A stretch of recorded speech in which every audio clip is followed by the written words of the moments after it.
हाय, तर बऱ्याच दिवसातून आपला व्हिडिओ येत आहे. तर मी गावाकडे होती ना, तर त्यामुळे काही जास्त व्हिडिओ शेअर करता आले नव्हते. तर गावाकडं ना मी गेलेली होती पंढरपूर दर्शनाला. तर जवळपास आहे, तर म्हटलं दर्शन करून यावं. बऱ्याच दिवसातून दर्शन करत आहे. तर इकडं मी सगळ्या आमच्या घरातल्यांना बाय बाय करत आहे, कारण आता माझं जायची वेळ झालेली होती. जाऊ दे, मी जाते.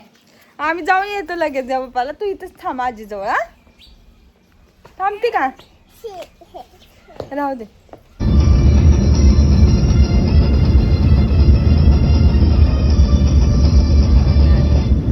तर आम्ही ना इकडं पोचलो बरं का पंढरपूरमध्ये. तर पंढरपूरमध्ये कधीही जा, तर इकडं बघा वरती दर्शनासाठी एवढी मोठी लाईन आहे. तर पंढरपूरमध्ये गेलो, बघितलं मंदिरापासून तर गर्दी खूप जास्त होती नामदेव पायरीजवळ. तर म्हटलं बघूयात. मी एकतर आहे ना बऱ्याच दिवसातून, मला वाटते 5-6 वर्षातून निघालेली होती.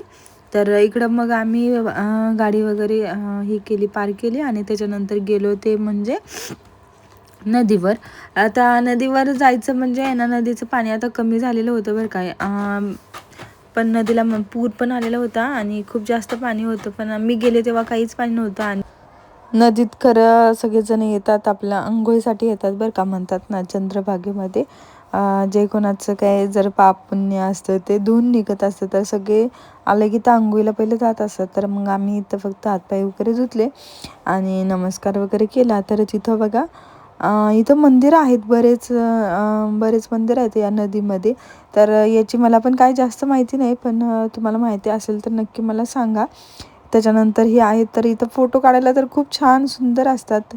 तर आता यात्रा, पंढरपूरची यात्रा झाली आणि त्याच्यानंतर आता इथली गर्दी देखील खूप कमी झाली.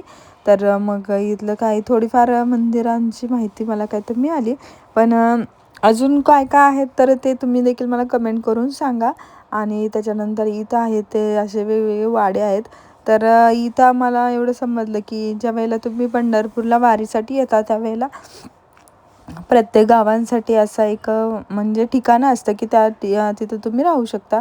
त्यानंतर इकडं आहे ती अशी मस्त सगळे बाजारपेठ. तर याच्यामध्ये जास्तीत जास्त म्हणजे आपले माळा होत्या, तुळशी माळा, आणि नंतर विठ्ठलाच्या तर खूप सुंदर सुंदर मूर्त्या होत्या. तर आम्ही आपलं बघत बघत पुढे चाललो होतो, कारण नदीपासून मंदिराकडे जायला थोडासा वेळ लागतो. आणि मग शेवटी मंदिराजवळ पोचलो.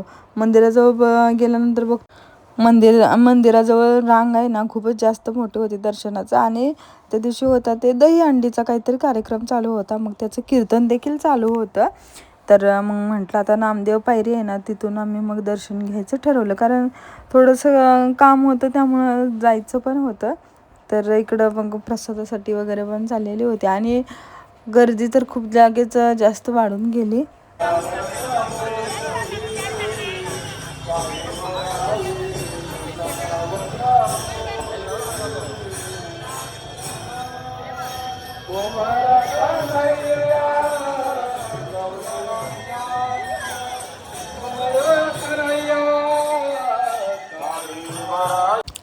म्हणजे जर दर्शन वगैरे नाही मिळालं तर या नामदेव पायरीपासूनच दर्शन घ्यायला घेत असतात.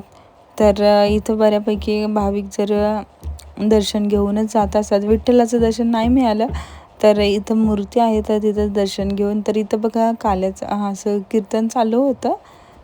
तर आम्ही थोडा वेळच तिथं थांबलो आणि त्याच्यानंतर आम्हाला पुढे निघायचं होतं, त्यामुळं आम्ही आलो. आता पुढच्या वेळेस नक्की कधी आलो तर त्यावेळेला विठ्ठलाचं दर्शन घ्यायला पाहिजे असं वाटतं. आणि हे माझी मला वाटते दुसरी वेळ होती, पण काय दर्शन मिळालंच नाही. तर याची वारीची थीम पण तिथं आहे पंढरपूरमध्ये. तर बाकी व्हिडिओ कसा वाटला नक्की कमेंट करून सांगा. बाय.